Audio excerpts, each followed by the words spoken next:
একদিন আমি আমার বউকে শুনিয়ে শুনিয়ে কবিতা আবৃত্তি করতেছিলাম। বাসায় আমি বসে আছি, লাগছে বড় একা। বউ আমার কয় না কথা, খাইছি আমি সেকা। কবিতা শুনে বউ মুচকি এসে জবাব দিল, সারাদিন তোমার মতন আজাইরা তাকি না আমি।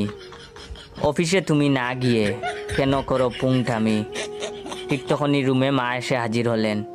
আমাদের এমন ছন্দ দেখে মা বললেন, ছেলে আমার রইছে বাসায়, করে না কেউ যতন, মুখটা তার হইছে এখন বিড়ালের মতন। আব্বা বারান্দায় বসে পেপার পড়ছেন। আমাদের এমন ছন্দ শুনে হাসতে লাগলেন।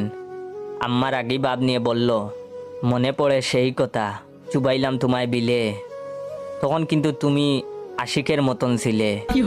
আব্বা মনে হয় কিছুটা লজ্জা পেলে সেই টপিক বাদ দিয়ে পরক্ষণেই বলল, অফিসে না গিয়ে জয় বাসায় রইছ কেন বসে, আমি কিন্তু উঠলে গালে দেব চড় কষে।